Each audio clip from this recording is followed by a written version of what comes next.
Hi everyone, I'm Dale Smith, aka Journo Dale, and we're here to talk about Canadian politics.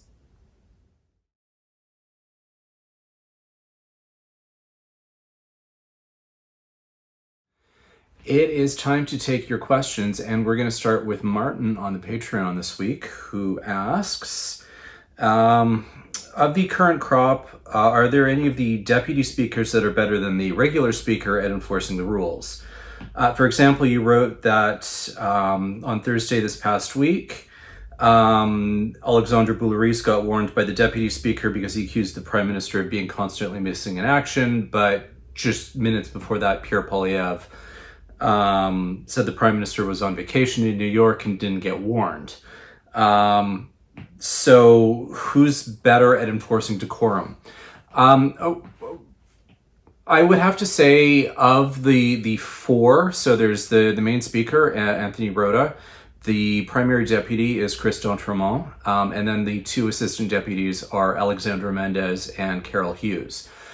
In my estimation, but I am possibly slightly biased, I think Alexandra Mendez is the best of the group, and she should have been speaker this last time, but there were some issues with the votes. And I think she's probably the most consistent with enforcing rules, and also has a little heavier hand, which can be quite necessary many times. And she's not afraid to do things like take questions away when rules aren't followed.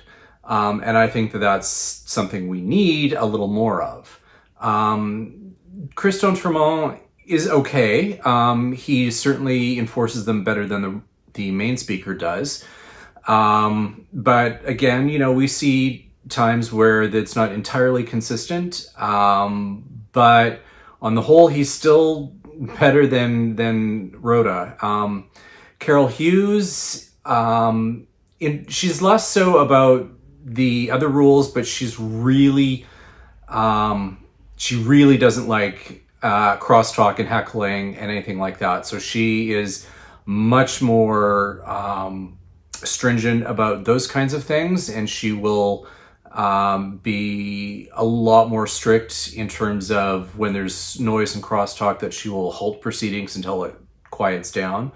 And then the worst of all is, of course, the main speaker, Anthony Rota, who is very selective in what he enforces, and doesn't like to call anyone out, doesn't like to enforce rules with anything other than a gentle chiding, which means that they just keep breaking them because there are no, almost never any consequences. I mean, he has ejected an MP once or twice, but that was for entirely egregious reasons. So he's not really been that great as a speaker. But of these assistants and deputies, that's kind of where my ranking is.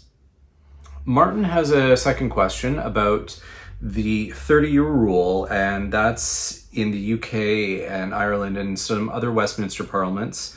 They have a rule where at the end of 30 years, cabinet deliberations and so on become released and are publicly searchable, which is not actually something that happens in Canada. And we did very briefly have a period where we did start releasing these on a 30-year schedule, and then under the Harper years that fell to the wayside, and they made the excuse that, this is such a big undertaking that it's just taking forever, and then it just didn't kind of happen. And the current Prime Minister, Justin Trudeau, hasn't really kept up with that either. Martin's part of his question here is anyone else pushing for this, and should Canadian media be doing more to get the 30-year rule established?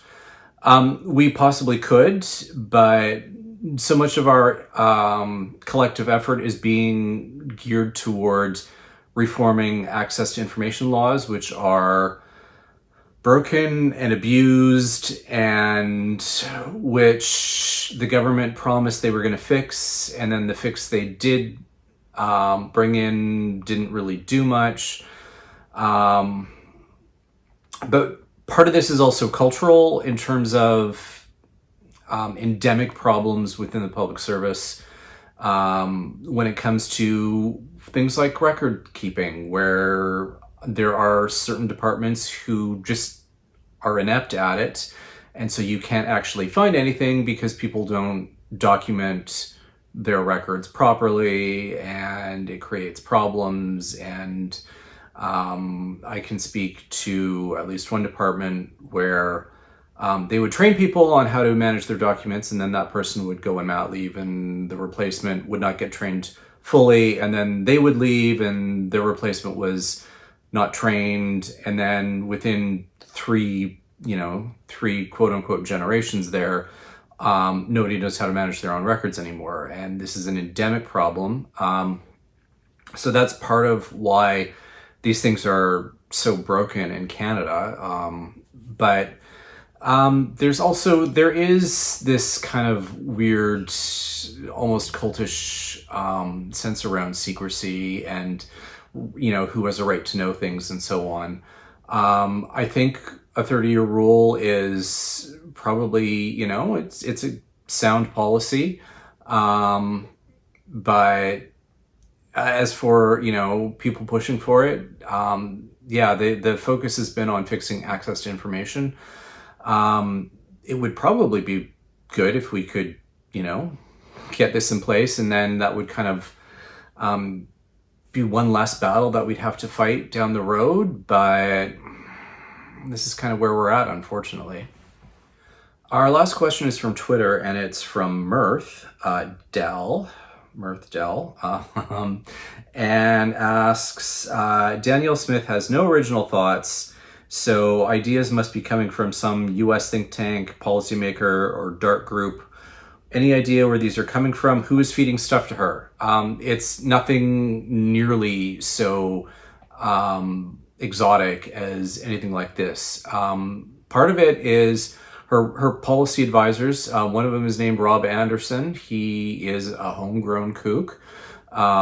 He was a sitting Wild Rose MLA for a while, and then lost his seat, and he is now the executive director of Danielle Smith's office. He has a lot of really wild theories about the Constitution, which are pretty much entirely all wrong, but they're homegrown theories. These aren't coming from any kind of US policy think tank or anything like that.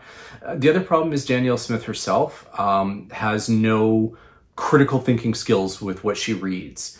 So she tends to read things that sound interesting to her or outlandish, and she absorbs it credulously because despite having higher education, she doesn't have a critical thinking filter to think through any of these ideas, and so they get increasingly wild and out to lunch, and she goes for it because she doesn't have this kind of a proper filter around that. And to add to that, her entire career has been basically being rewarded for coming up with controversy and controversial ideas and advancing controversial notions. And so she has internalized this to such an extent that stuff that's crazy and out there, she globs onto and will champion because it's anti-establishment and therefore must have value to it, rather than just being simply insane. So it's a combination of things. I mean, there is no dark group feeding stuff to Danielle Smith. It's homegrown kooks and her own inability to think critically. There's not much more to it than that. And that's everything for this week. Thank you for all of your questions. Join us again next week for some more Canadian politics. I'm Dale Smith. It's at journo_Dale on Twitter.